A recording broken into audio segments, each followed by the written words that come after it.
ഇദ്ദേഹം കല്യാണത്തിന് വന്ന് കല്യാണം കഴിഞ്ഞ് 12ാമത്തെ ദിവസം ഒരു തെലുങ്കത്തി കുട്ടിയുടെ കൂടെ അങ്ങ് പോയി. നീ മിണ്ടരുത്, അവൾക്കറിയില്ല നീ ഇവിടെ ഉണ്ട് എന്നുള്ളത്. കല്യാണം കഴിഞ്ഞ് 3ാമത്തെ ദിവസം ഞാൻ കേൾക്കുന്ന വാക്കാണിത്. കാരണം എൻ്റെ ഇഷ്ടം പോലെ പൈസ പോയി. എൻ്റെന്ന് പറയാൻ പറ്റത്തില്ല. എൻ്റെ അച്ഛൻ്റെ ഒരായുസിൻ്റെ കഷ്ടപ്പാട് മൊത്തം എന്നെ ഉപദ്രവിക്കുമായിരുന്നു. എന്നെ ഓടുന്ന ട്രെയിനിൽ നിന്ന് പിടിച്ചു തള്ളിയിട്ടുണ്ട്. വളരെ വൃത്തിയുടെ രീതിയിലൊക്കെ ഉപദ്രവിച്ചിട്ടുണ്ട്. ഞാൻ കാണാത്ത പൂജാരിമാരില്ല, ഞാൻ കാണാത്ത ജ്യോതിഷന്മാരില്ല. ഈ പറഞ്ഞൊരു ബ്ലാക്ക് മാജിക്കിനേക്കാൾ ഉപരി ഞാൻ പോയത് ഈ ജ്യോതിഷം അല്ലെങ്കിൽ അങ്ങനെയൊക്കെ ഉള്ളിടത്താണ്. അതിനകത്ത് ചില ആൾക്കാർ വളരെ നെഗറ്റീവായിട്ട് നമ്മുടെ ഇമോഷൻസിനെ വെച്ചിട്ട് അപ്രോച്ച് ചെയ്യുന്ന ആൾക്കാർ, ഈവൻ ഫിസിക്കൽ എന്നുള്ള രീതിയിലേക്ക് പോലും. എൻ്റെ കല്യാണമൊക്കെ കഴിഞ്ഞൊക്കെ ഇരിക്കുന്ന സമയമല്ലേ, ഗോൾഡൊക്കെ ഉണ്ട്, പണയമൊക്കെ വെച്ച് ലക്ഷങ്ങൾ ഞാൻ കൊണ്ടു കൊടുത്തിട്ടുണ്ട്. ഒരു പരിഹാരവും എനിക്ക്. അദ്ദേഹം എന്നോട് പറഞ്ഞത്, ബാംഗ്ലൂരാടി, നീ നിന്റെ ശരീരം വിറ്റ് ജീവിക്കുക, എന്താന്ന് വെച്ചാൽ നീ കാശുണ്ടാക്കുന്നു പറഞ്ഞു. അന്ന് എൻ്റെ ഒഫീഷ്യൽ നെയിം നീതു എന്നാണ്. നീതുവിൻ്റെ മരണമായിരുന്നു, നിരഞ്ജനയുടെ ജനനവുമായിരുന്നു.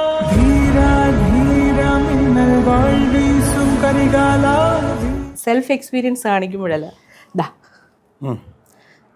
ഇത് ഞാനാണ് റേക്കിക്ക് മുമ്പുള്ള ഞാൻ.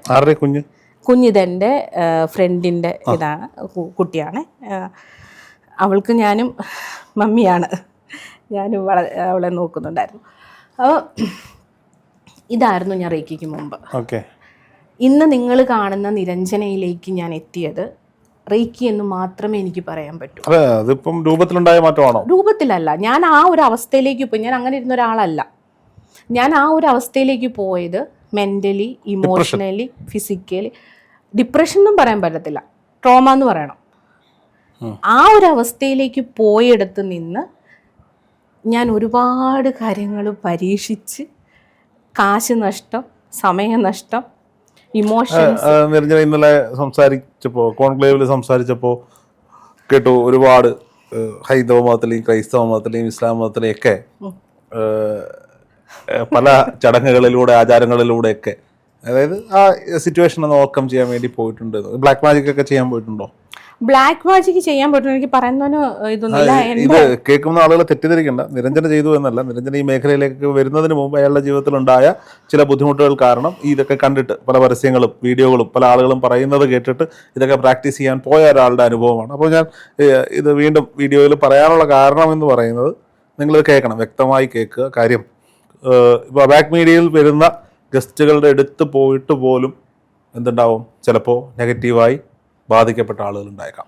ഞാൻ 100%, ഞങ്ങൾ CID-മാരോ CBI ഓഫീസർമാരോ ഒന്നും അല്ല ഇവർ ചെയ്യുന്നതിൻ്റെ പിന്നാലെ പോയി അന്വേഷിക്കുക. നമുക്ക് ഒരു ഗസ്റ്റ് വരുമ്പോൾ നമ്മുടെ ഉദ്ദേശം, ബാക്ക് മീഡിയയുടെ ഉദ്ദേശം എന്ന് പറയുന്നത്, നമ്മുടെ നാട്ടിൽ ഇതൊക്കെ നടക്കുന്നുണ്ട്, ഇതിനൊന്നും ഒരു മാർഗ്ഗം. ഇപ്പം ഞാൻ നിരഞ്ജനയുടെ കേസിൽ പോലും ഞാൻ നിരഞ്ജനെ മുന്നിലെത്തിക്കൊണ്ട് പറയുകയാണ്, ഞങ്ങൾ പറയുന്നത് കൊണ്ട് പൂർണ്ണമായി ഞങ്ങൾ വിശ്വസിക്കുക എന്നുള്ളതല്ല. ഇവർ ചെയ്ത ആളുകൾ, ഇവരുടെ വീഡിയോയിൽ വരുന്ന കമൻറ്റുകളൊക്കെ നോക്കിയാൽ തന്നെ ഓരോരുത്തരുടെയും റിസൾട്ട് ഒരു പരിധി വരെ അറിയാൻ പറ്റും എന്നുള്ളതാണ്. ഞാൻ എന്നോട് നിരഞ്ജന പലരും വിളിച്ച് പലരുടെ നമ്പർ ചോദിക്കും. എന്നിട്ട് പറയും, സാറേ ഞാൻ അവളെ കണ്ടാൽ എൻ്റെ പ്രശ്നം തീരുമോ എന്ന് ചോദിച്ചാൽ എൻ്റെ മറുപടി അറിയില്ല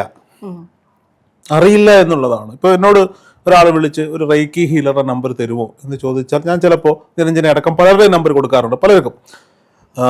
അപ്പോൾ ചോദിക്കും, എൻ്റെ പ്രശ്നം തീരും, എനിക്കറിയില്ല കേട്ടോ. ഞാനിതേ പറയുള്ളൂ, ഞാനിപ്പോഴും അതേ പറയുള്ളൂ. കാര്യം ഓരോരുത്തർക്കും അതെങ്ങനെ വർക്കാവും എന്നുള്ളത് അവരുടെ വിധി പോലെയാണ്. ചൂഷണം ചെയ്യുന്ന ആളുകൾ ഒരുപാട് ഈ മേഖലയിലുണ്ട് എന്ന് ഉത്തമ ബോധ്യത്തോടുകൂടി തന്നെയാണ് ഓരോ ആളുകളെയും പ്രേക്ഷകരുടെ മുന്നിലേക്ക് എത്തിക്കുന്നത്.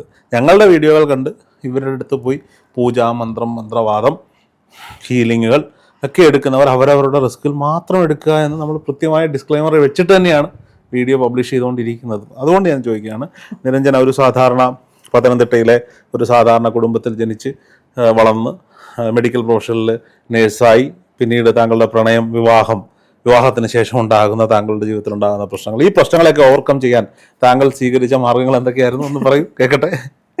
അതെ, പലരും, ഞാനത് ശരിക്കും പറഞ്ഞു കഴിഞ്ഞാൽ ബുക്കിൽ ഡീറ്റെയിൽഡ് ആയിട്ട് എഴുതാണെന്ന് വിചാരിച്ചിരുന്നു. പുസ്തകം ഇറക്കുന്നത്. അതെ, അപ്പോൾ അതില് ഡീറ്റെയിൽഡ് ആയിട്ടുണ്ട് കുറച്ച് കാര്യങ്ങൾ ഞാൻ നമുക്ക് ഡീറ്റെയിൽ ആയിട്ട് വേണ്ട, അത് പുസ്തകത്തിന് വേണ്ടി കാത്തിരിക്കാം. കാരണം ഒരു പെൺകുട്ടിയുടെ ജീവിതത്തിൽ ഉണ്ടാകുന്ന വഴിത്തിരിവുകൾ എന്ന് പറയുന്നത് എപ്പോഴും ആളുകൾക്ക് കേൾക്കാൻ താല്പര്യം കൂടുതലുള്ള വിഷയങ്ങളാണ്. അത് പുസ്തകത്തിൽ വായിക്കാം. എന്തെങ്കിലും അതിന് ഒരു 15 മിനിറ്റിൽ നമുക്കത് പറഞ്ഞ അവസാനിക്കാം. ഞാൻ 2005 ബാംഗ്ലൂർക്ക് നേഴ്സിംഗ് പഠിക്കാൻ വേണ്ടി പോകുന്നത്. GNM നേഴ്സിംഗ് ആയിരുന്നു. അവിടെ വെച്ചിട്ടാണ് ഞാൻ എൻ്റെ ഹസ്ബൻഡിനെ പരിചയപ്പെടുന്നത്. എൻ്റെ സീനിയറാണ്, എൻ്റെ ചേട്ടൻ്റെ ഒരേ പ്രൊഫഷനാണ്, സീനിയറാണ്, എൻ്റെ ചേട്ടൻ്റെ ഫ്രണ്ടായിരുന്നു. അങ്ങനെ ഇഷ്ടത്തിലായി. ഒരു ഇഷ്ടം പിന്നീട് ഒരു 4 വർഷം കഴിഞ്ഞ് ഞങ്ങൾ ജോലിക്ക് ഒക്കെ പോയി. അത് ഒരു സ്റ്റോറി, അവിടെ വേറെ ഒരുപാട് കാര്യങ്ങളുണ്ട് പറയാൻ. പക്ഷെ ഞാൻ ഭയങ്കര അഡിക്റ്റഡ് ആയിപ്പോയി. പ്രണയം നമുക്ക് ആ ഒരു പ്രായത്തിൽ 16 വയസ്സിൽ ഇഷ്ടം തോന്നി തുടങ്ങിയതാണ്. അങ്ങനെ പ്രണയം കഴിഞ്ഞ് ഒരു 10 വർഷം കഴിഞ്ഞപ്പം കല്യാണം, 27ാമത്തെ വയസ്സിൽ മാരേജ്. അപ്പം അതിനിടയ്ക്ക് പല ഇഷ്യൂസും ഞങ്ങൾക്ക്. ഫോട്ടോ എത്രാമത്തെ വയസ്സിലുള്ള? ഇത് റേക്കിക്ക് മുമ്പുള്ളത്, 2020 മുമ്പ്. എത്ര വയസ്സുണ്ടാവും അന്ന്? എനിക്കിപ്പോ 37 വയസ്സ്. കുഴപ്പമൊന്നുമില്ല, പ്രായം അറിഞ്ഞെന്ന് വെച്ചിട്ട് ഇപ്പം എന്ത് ചെയ്യാനാ. എനിക്ക് തോന്നുന്നു ഒരു 33 വയസ്സിന് മുമ്പാണ് റേക്കി വരുന്നത്. ആ സമയം ഒരു 27 വയസ്സ് തൊട്ട് 33 വയസ്സ് വരെ ആയിരുന്നു ഞാൻ ട്രോമ. 32 വയസ്സുള്ളപ്പോൾ ആ ഒരു സമയം 2020 മുമ്പുള്ളതാണ്. അപ്പം പുള്ളിക്കാരന് വേറെ റിലേഷൻഷിപ്പ് ഉണ്ടായിരുന്നു. പക്ഷെ ഞാൻ അത്യാവശ്യം പഠിക്കുന്ന കൂട്ടത്തിലായിരുന്നു. എനിക്ക് UK സ്കോളർഷിപ്പോട് കൂടിയിട്ടൊക്കെ പോസ്റ്റ് ഗ്രാജുവേഷനൊക്കെ കിട്ടിയതാണ്. ഞാൻ അതിനൊന്നും പോയില്ല. അത് കാരണം ഇദ്ദേഹത്തിന് വേണ്ടി വെയിറ്റ് ചെയ്തതാണ്. പക്ഷേ ഇദ്ദേഹം കല്യാണത്തിന് വന്ന് കല്യാണം കഴിഞ്ഞ് 12ാമത്തെ ദിവസം ഒരു തെലുങ്കത്തി കുട്ടിയുടെ കൂടെ അങ്ങ് പോയി. അപ്പോൾ ഒന്ന് ആലോചിച്ച് നോക്കാം, 16ാമത്തെ വയസ്സിൽ പ്രണയിച്ചു തുടങ്ങി, ജീവനും ജീവിതവും എഡ്യൂക്കേഷനും. എൻ്റെ പപ്പ ഗൾഫിലായിരുന്നു. അത്യാവശ്യം നല്ല സ്വർണ്ണമൊക്കെ ശ്രീധനമൊക്കെ തന്ന് കെട്ടിച്ച് എല്ലാം തന്ന് വലിയ ആർഭാടമായിട്ട് നടത്തിയൊരു കല്യാണം 12 ദിവസമേ നിന്നുള്ളൂ. പിന്നെ പുള്ളിക്ക് 12 ദിവസം മുമ്പ് പോകൂടായിരുന്നു. അതിന് മുമ്പ് അതിൽ ഞാൻ തെറ്റുകാരിയാണെന്ന് ചിലപ്പോൾ പറയും. കാരണം ഞാനിത് അറിഞ്ഞപ്പം നമുക്ക് വിട്ടുകൊടുക്കാൻ കഴിയാത്ത ഒരു ഉണ്ടെന്ന് ഞാൻ അറിഞ്ഞായിരുന്നു. ഒന്നല്ല, 1-2 പ്രാവശ്യം ഞാൻ അറിഞ്ഞു. ഞാനത് തയ്യാറായില്ല, മാറാൻ ഞാൻ തയ്യാറായില്ല. ഞാനതാ ഇന്നലെ പറഞ്ഞത്, നോ പറയേണ്ടടുത്ത് നമ്മൾ നോ പറയണം. പക്ഷെ ഞാനത് നോ അക്സെപ്റ്റ് ചെയ്യാനും പറ്റിയിരുന്നില്ല. കാരണം എൻ്റെ അവസ്ഥ അതായിരുന്നു, എൻ്റെ മൈൻഡ് അത്രയും ഉണ്ടായിരുന്നു, മെച്യൂരിറ്റി എനിക്ക് അത്രേ ഉണ്ടായിരുന്നുള്ളൂ. ഞാൻ വാശി പിടിച്ചും കരഞ്ഞ് കാല് പിടിച്ചും എൻ്റെ സെൽഫ് റെസ്പെക്റ്റ് കളഞ്ഞും ഒക്കെ ഞാൻ ഈ കല്യാണത്തിന് നിന്ന് കല്യാണം നടത്തിയെടുത്തു എന്ന് വേണമെങ്കിൽ പറയാം. അദ്ദേഹം വന്ന് കല്യാണം നടന്നു. അദ്ദേഹം തിരിച്ച് 12 ദിവസം കഴിഞ്ഞപ്പോൾ ഈ വിവാഹ ബന്ധം കഴിഞ്ഞു. അപ്പോൾ ആ സമയത്ത് ഞാൻ നേരെ വീഴുന്നത് ഒരു വലിയ ട്രോമയിലേക്കാണ്. കാരണം അദ്ദേഹം എൻ്റെ മുമ്പിലിരുന്നാണ് എന്നോട്, ആ കുട്ടിയോട് സംസാരിക്കുമ്പോൾ എന്നോട് പറഞ്ഞതാണ്, നീ മിണ്ടരുത്, അവൾക്കറിയില്ല നീ ഇവിടെ ഉണ്ട് എന്നുള്ളത്. കല്യാണം കഴിഞ്ഞ് 3ാമത്തെ ദിവസം ഞാൻ കേൾക്കുന്ന വാക്കാണിത്. അത് കഴിഞ്ഞ് അത് വലിയ പ്രശ്നങ്ങളായി. ഞാൻ പറഞ്ഞില്ല, ഞാനൊരു അവസ്ഥയിലേക്കൊക്കെ പോയി. 10 വർഷത്തെ പ്രണയവും ഫേക്കായിരുന്നു. കാരണം എൻ്റെ ഇഷ്ടം പോലെ പൈസ പോയി. എൻ്റെന്ന് പറയാൻ പറ്റത്തില്ല, എൻ്റെ അച്ഛൻ്റെ ഒരു ആയുസിൻ്റെ കഷ്ടപ്പാട് മൊത്തവും അതിൽ നഷ്ടപ്പെട്ടു. എൻ്റെ ഫാമിലി ഉൾപ്പെടെയാണത് തകർന്ന ഒരു തകർച്ചയിലേക്ക് പോയത്. അത് കഴിഞ്ഞ് പിന്നെ ഞങ്ങൾക്ക് ഒരു പ്രാവശ്യം ബാംഗ്ലൂർക്ക് പോകേണ്ട ഒരു അവസ്ഥ വന്നു. അപ്പോൾ ഭയങ്കരമായിട്ട് ഒരു നാർസിസ്റ്റിക് പേഴ്സണാലിറ്റി ആയിരുന്നു. അപ്പം ഇദ്ദേഹം പോയി കഴിഞ്ഞ് കുറച്ച് നാൾ ഞാൻ ഒറ്റയ്ക്ക് പോയല്ലോ. അപ്പം എങ്ങനെയെങ്കിലുമൊക്കെ തിരിച്ചാളെ കൊണ്ടുവരണം ജീവിതത്തിലേക്ക്. രോഹിതിന് അറിയാമായിരിക്കുമല്ലോ, ഇത്ര ഒരു കല്യാണം, ഒരു പെൺകുട്ടീനെ അത്രയും കെട്ടിച്ച് വിട്ട് 10,200 പേര് പങ്കെടുത്തൊരു കല്യാണം, വളരെ നന്നായിട്ട് ആർഭാടമായിട്ട് നടത്തിയൊരു കല്യാണമാണ്. അപ്പം ഞാൻ എൻ്റേതായ എല്ലാ വഴികളും തേടി. അതിലേക്കാണ് വരുന്നത്. ഞാൻ കാണാത്ത പൂജാരിമാരില്ല, ഞാൻ കാണാത്ത ജ്യോതിഷന്മാരില്ല, ഞാൻ ഉസ്താക്കന്മാരില്ല, പാസ്റ്റർമാരില്ല. ഇവരെല്ലാവരും നമ്മൾ അത്ര ഇമോഷണലി തകർന്നിരിക്കുന്ന ഒരവസ്ഥയാണ്. എവിടുന്നെങ്കിലും ഒരു കച്ചിത്തുരുമ്പ്. കാരണം എൻ്റെ ഹസ്ബൻഡ് എന്ന് വെച്ച് കഴിഞ്ഞാൽ എനിക്ക് അഡിക്ഷനായിരുന്നു. അങ്ങ് ഭ്രാന്തമായി സ്നേഹിച്ചു പോയി. അപ്പം എനിക്ക് ഒന്നാമത്തെ കാര്യം, പുള്ളിക്കാരൻ പോയതിനേക്കാൾ കൂടുതൽ എനിക്ക് അദ്ദേഹം ഇല്ലാണ്ട് ഞാൻ ജീവിക്കില്ല, ആ ഒരു അവസ്ഥയായിരുന്നു എനിക്ക്. അപ്പോൾ തിരിച്ചു കൊണ്ടുവരാൻ വേണ്ടിയിട്ട് എന്ത് ചെയ്യാൻ പറ്റും? അപ്പോൾ അങ്ങനെയാണല്ലോ നമ്മൾ പിണങ്ങിപ്പോയവരെ ഇങ്ങനെ കൊണ്ടുവരാം, അത് കൊണ്ടുവരാം. ഈ പറഞ്ഞൊരു ബ്ലാക്ക് മാജിക്കിനേക്കാൾ ഉപരി ഞാൻ പോയത് ഈ ജ്യോതിഷം അല്ലെങ്കിൽ അങ്ങനെയൊക്കെ ഉള്ളിടത്താണ്. ഇവരെല്ലാവരും, ഞാൻ പ്രത്യേകിച്ച് ഒരു സ്ത്രീ ആയതുകൊണ്ട് തന്നെ, അവർ ഫിസിക്കലി ഞാൻ രക്ഷപ്പെട്ടു പോയത് ഞാൻ ബാംഗ്ലൂർ ഉള്ളതുകൊണ്ട് എനിക്ക് ഓപ്പണായിട്ട് പറയുന്നതുകൊണ്ട് കുഴപ്പമില്ല. കാരണം നല്ല ഡിസ്റ്റൻസ് ആയിരുന്നു അവിടെ. ഇവർ പറയുന്ന പൂജകൾ, അവരുടെ എല്ലാവരും എന്നോട് പറയുന്നത് എനിക്ക് ഗന്ധർവ ദോഷമുണ്ട്. എൻ്റെ കൂടെയാണ് ഗന്ധർവൻ എന്നാണ് പറയുന്നത്. 1. 2, എനിക്ക് നാഗദോഷമുണ്ട്. പിന്നെ കല്യാണത്തിൽ പ്രശ്നങ്ങളുണ്ട്. 4 കല്യാണം വരെയാണ് എനിക്ക് പറഞ്ഞിരിക്കുന്നത്. അപ്പോൾ ആ 4 കല്യാണം ഉള്ളത് കൊണ്ടാണ് ഈ കല്യാണം മുടങ്ങിപ്പോയത്. അപ്പോൾ ഇത് ഇദ്ദേഹത്തെ തിരിച്ച് കൊണ്ടുവന്ന് കഴിഞ്ഞാൽ ശരിയാവും, സെറ്റാവും. അങ്ങനെ ഒരുപാട് കാര്യങ്ങൾ, അങ്ങനെ ഒരുപാട് പൂജകൾ.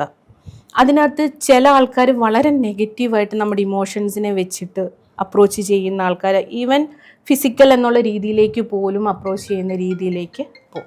ആ ഒരു തലത്തിൽ അങ്ങനെ ഒരുപാട് പേരെ കണ്ടിട്ടുണ്ട്. പക്ഷേ എനിക്ക് ഏറ്റവും നഷ്ടപ്പെട്ടതെന്ന് വെച്ചാൽ അവർ പറയുന്ന രീതിയിലേക്ക് നമ്മൾ വഴങ്ങുന്നില്ല എന്ന് കണ്ടു കഴിയുമ്പോഴേക്കും പിന്നെ അത് ഫിനാൻസിലേക്ക് മാറും.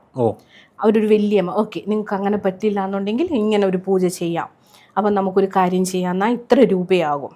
എൻ്റെ കല്യാണമൊക്കെ കഴിഞ്ഞൊക്കെ ഇരിക്കുന്ന സമയമല്ലേ, ഗോൾഡൊക്കെ ഉണ്ട്, പണയമൊക്കെ വെച്ച് ലക്ഷങ്ങൾ ഞാൻ കൊണ്ട് കൊടുത്തിട്ടുണ്ട്. ഒരു പരിഹാരവും എനിക്ക് കിട്ടിയിട്ടില്ല. ഞാൻ ഓരോ ദിവസവും തകർന്നു പോകുന്നത് ഫിസിക്കലെന്ന് വെച്ചാൽ എനിക്ക് ഹെൽത്ത് ഇഷ്യൂസ് വന്നുകൊണ്ടേ ഇരിക്കുക. അങ്ങനെ 5 വർഷമാണ് എൻ്റെ പോയത്. 5 വർഷം അയാൾ തിരിച്ചു വരാൻ വേണ്ടിയുള്ള കർമ്മങ്ങളുമായിട്ട് ഇടയ്ക്കൊന്ന് കോണ്ടാക്ട് ചെയ്യും. അദ്ദേഹത്തിന്റെ അച്ഛൻ മരിച്ച സമയത്തൊന്ന് കോണ്ടാക്ട് ചെയ്തു. അതിനിടയ്ക്ക് ഞാൻ ഒരു ഡിസിഷൻ എടുക്കുന്ന ഒരു സിറ്റുവേഷൻ വന്നു. ഈ 5 വർഷം ഞാൻ ഇതിന് വേണ്ടിയിട്ടെല്ലാം ട്രൈ ചെയ്തു, ഇല്ല എന്ന് പറയുന്നില്ല. റേക്കി വരുന്നതിന് തൊട്ട് മുമ്പായിട്ട് ഞാനൊരു ഡിസിഷൻ എടുത്തു വെച്ചാൽ എനിക്ക് ഇടയ്ക്കൊന്ന് കോണ്ടാക്ട് ചെയ്ത സമയത്ത് ഞങ്ങൾക്ക് ബാംഗ്ലൂർക്ക് പോകേണ്ടതായിട്ട് വന്നു. അപ്പോൾ അവിടെ വെച്ച് എൻ്റെ സർട്ടിഫിക്കറ്റ് റിന്യൂവൽ ചെയ്യണം. അതിനൊരു 2000 രൂപ അദ്ദേഹമാണ് കൊടുത്തത്. എന്നിട്ട് തിരിച്ച് അപ്പം ഞാൻ വിട്ടുകൊടുക്കാതെ നിൽക്കുവാണല്ലോ, പോയെങ്കിലും വിട്ടുകൊടുക്കാതെ, ഞാൻ ഡിവോഴ്സ് കൊടുക്കത്തില്ല എന്ന് തീരുമാനിച്ചിരുന്നു.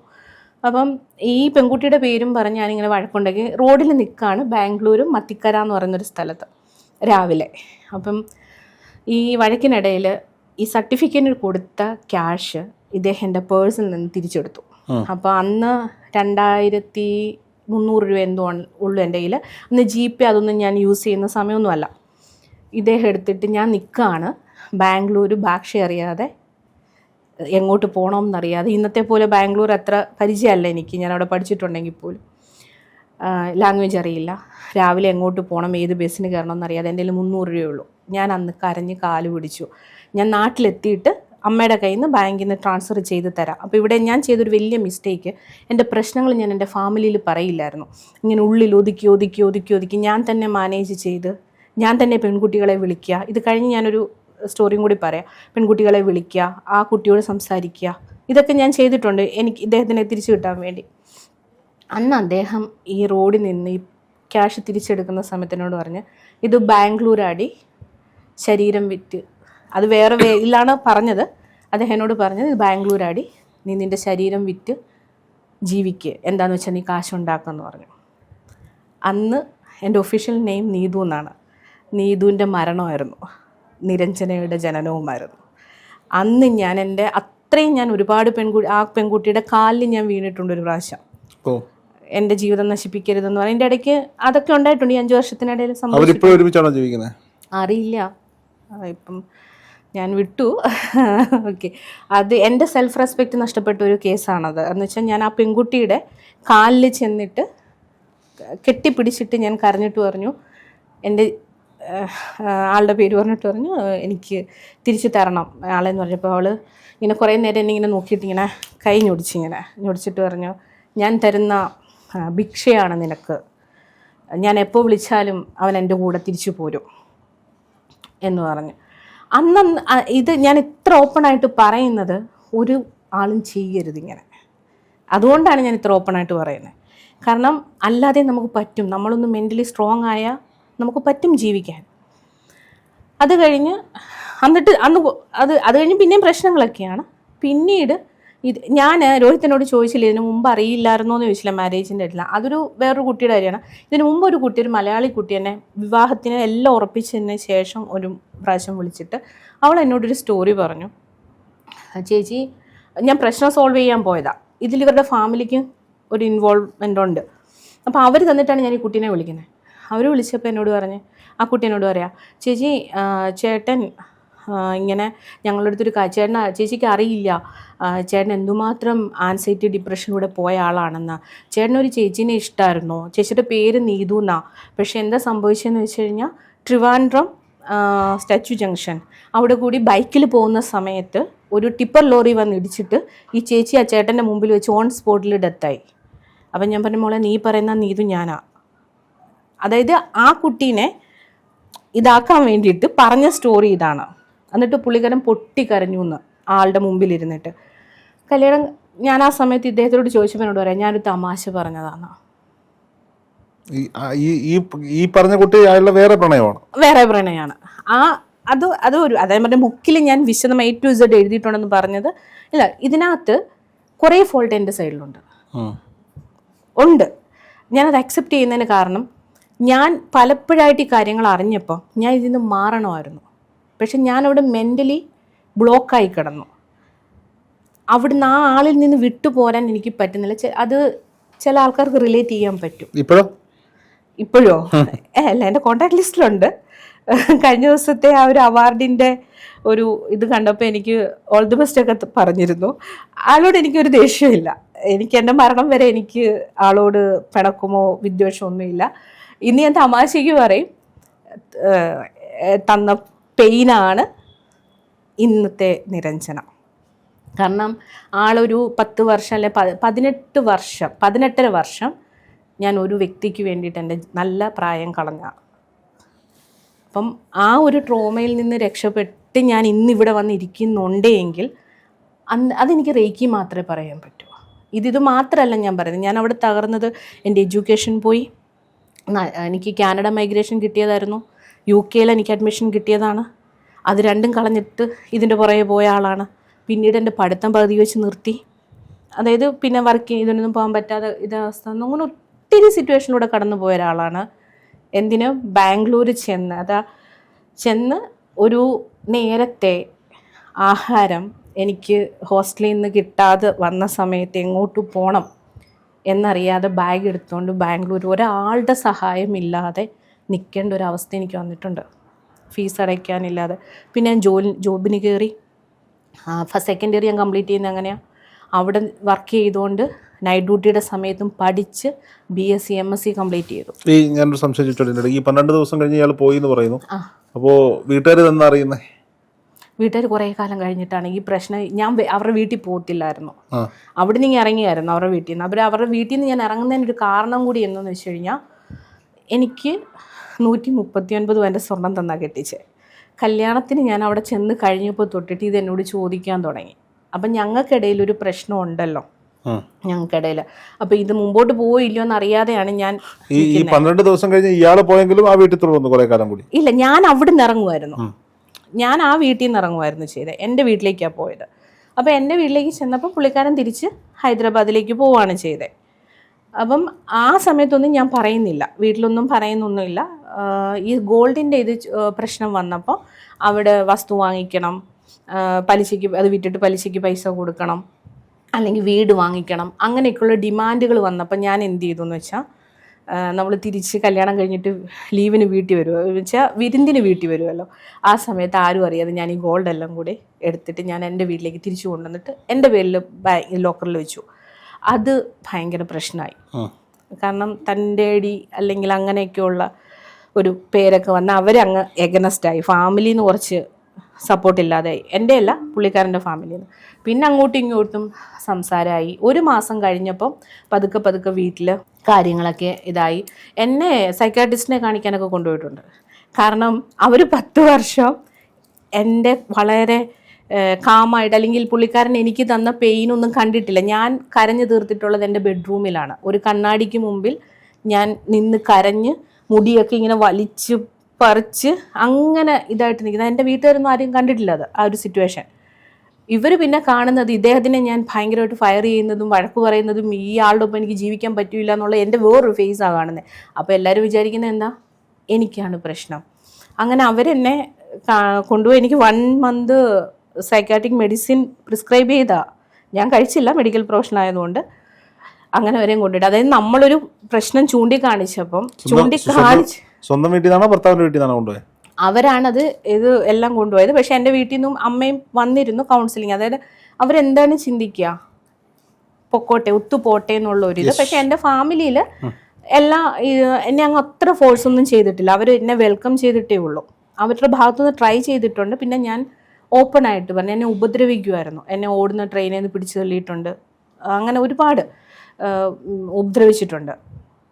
ഉപദ്രവിച്ചെന്ന് വെച്ചാൽ വളരെ വൃത്തിയായിട്ട രീതിയിലൊക്കെ ഉപദ്രവിച്ചിട്ടുണ്ട്. അപ്പം അതൊക്കെ ഞാൻ എൻ്റെ ബ്രദറിനോട് തുറന്നു പറഞ്ഞപ്പം അവൻ എഗനസ്റ്റായി. കാരണം എന്നെ അങ്ങനെ വളർത്തിയതല്ല. അപ്പോൾ അങ്ങനെയൊക്കെ വന്നു കഴിഞ്ഞപ്പോൾ പിന്നീട് അവരും എൻ്റെ ഫാമിലി അതാ ഞാൻ പറഞ്ഞു ഒരുപാട് സഫർ ചെയ്തു ഈ ഒരു കല്യാണത്തോടു കൂടി. പിന്നീട് അവിടെ നിന്നാണ് എൻ്റെ ഒരു ട്രാൻസ്ഫോർമേഷൻ. പക്ഷേ അന്ന് അദ്ദേഹം പറഞ്ഞ ആ ഒരു ഇത് ചൂസ് ചെയ്യാതെ പകരം ഞാൻ പഠിച്ചു, നന്നായിട്ട് പഠിച്ചു. അത് പഠിച്ചു എന്ന് വെച്ച് കഴിഞ്ഞാൽ ഇപ്പം ഈ രോഹിത്തിനോടൊരു കാര്യം പറയാം, പലരും പറയും കൺസൾട്ടേഷൻ എടുക്കുമ്പം ഇപ്പം എല്ലാവർക്കും നമുക്ക് അങ്ങോട്ടും ഇങ്ങോട്ടും ഫീസും കാര്യങ്ങളും ഉണ്ട്. രോഹിത്തിനറിയോ, ഞാൻ ടാരോ പഠിക്കുന്ന സമയത്ത്, ന്യൂമറോളജി പഠിക്കുന്ന സമയത്ത് തന്നെയാണ് ഈ MSc അല്ലെങ്കിൽ ഇതൊക്കെ പഠിക്കുന്ന ഒരു സൈഡിൽ പഠിക്കുന്നത്. ഞാൻ അവിടെ ഒരു എമർജൻസി ഡിപ്പാർട്ട്മെൻറ്റിൽ സൂപ്പർ സ്പെഷ്യാലിറ്റി ഹോസ്പിറ്റലിലെ ടീം ലീഡറായിട്ട് വർക്ക് ചെയ്യുക. അപ്പം നമുക്ക് മൊബൈൽസ് ഒന്നും യൂസ് ചെയ്യാൻ പറ്റില്ല. MODs ഒക്കെ വന്ന് മൊബൈൽ എടുത്തുകൊണ്ട് പോകുന്നതിന് ഞാൻ ടോയ്ലറ്റിൽ കയറി നിന്നിട്ടാണ് ക്ലാസ്സുകൾ അറ്റൻഡ് ചെയ്യുന്നത്. പക്ഷേ ഈ ക്ലാസ്സുകൾ കണ്ട് പഠിക്കാൻ വേണ്ടിയിട്ട്. അതുപോലെ തന്നെ ഞാൻ സിവിൽ സർവീസിനും ആ സമയത്ത് പ്രാക്ടീസ് ചെയ്യുന്നുണ്ട്.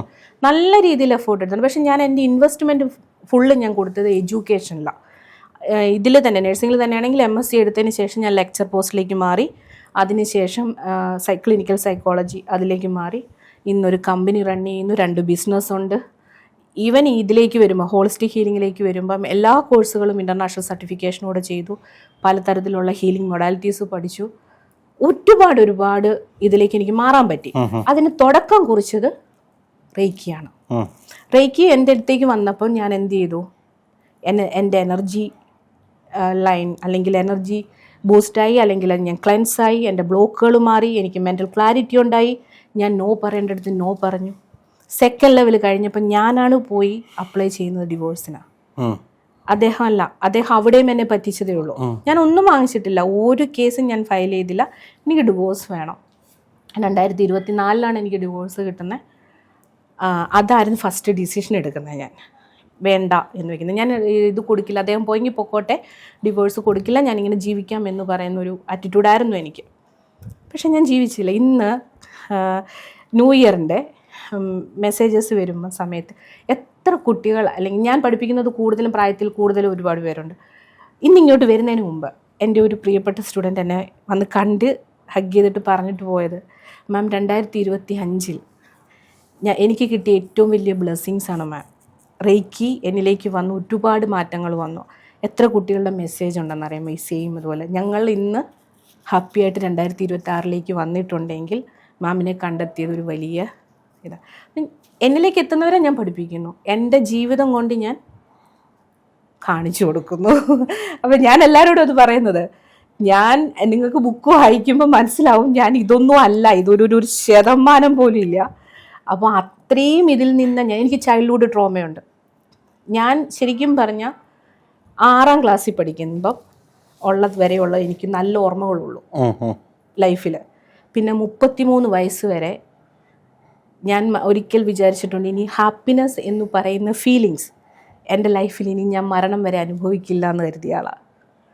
അവിടെ നിന്ന് ഇവിടെ ഇരുന്ന് സംസാരിക്കുന്ന നിരഞ്ജനയിലേക്ക് ഞാൻ എത്തി. അപ്പോൾ ഏതൊരാൾക്കും പറ്റും എന്നുള്ളത് എൻ്റെ ലൈഫ് എക്സ്പീരിയൻസ് ആണ്. പക്ഷെ നമ്മൾ എന്ത് ചെയ്യണം, അതിന് ഇറങ്ങിത്തിരിക്കണം, റൈറ്റ് പാത്ത് കണ്ടുപിടിക്കണം. ഗുരുക്കന്മാർ പറഞ്ഞ നിങ്ങൾ കൺസൾട്ടേഷൻ എടുക്കണ്ടെന്നോ ഒന്നുമല്ല പറയണേ. എടുത്തു കഴിഞ്ഞാൽ പിന്നെ നിങ്ങൾ നിങ്ങളുടെ ഇന്നർ വർക്ക് ചെയ്യണം. മനസ്സിലായി? അതാണ്. ആർക്കും പൂർണ്ണമായി വിട്ടുകൊടുക്കാതിരിക്കുക. ഒരിക്കലും ഒരാളുടെ മുമ്പിലും പോയി നമ്മുടെ ഇമോഷൻസ് നമ്മൾ അടിയറവ് വെക്കരുത്. നോ പറയേണ്ടടുത്ത് നോ പറയണം. അവർ നോ പറഞ്ഞാൽ അത് അക്സെപ്റ്റ് ചെയ്യാൻ നമ്മൾ തയ്യാറാവണം. അതോടൊപ്പം തന്നെ ഒരു ബൗണ്ടറി ഉണ്ടായിരിക്കണം. എത്ര വലിയ ഗുരുക്കന്മാരായിക്കോട്ടെ, നമ്മളെ ഭരിക്കാൻ അവരെ അനുവദിക്കരുത്. അതായത് നമ്മുടെ ഇമോഷൻസിനെ വഴികാട്ടട്ടെ അവർ. നല്ല ഗുരുക്കന്മാർ ഒരിക്കലും നമ്മളെ ഭരിക്കില്ല, നമ്മുടെ ഇമോഷൻസിനെ ചൂഷണം ചെയ്യില്ല. അവർ പകരം എന്ത് ചെയ്യും, ഓപ്പോസിറ്റ് നിൽക്കുന്ന ശിഷ്യൻ്റെ ഉള്ളിലെ ലൈറ്റ് പുറത്തെടുത്ത് അവരെ ഒരു ഗുരുവാക്കി മാറ്റും. അതാണ്. ഓക്കെ.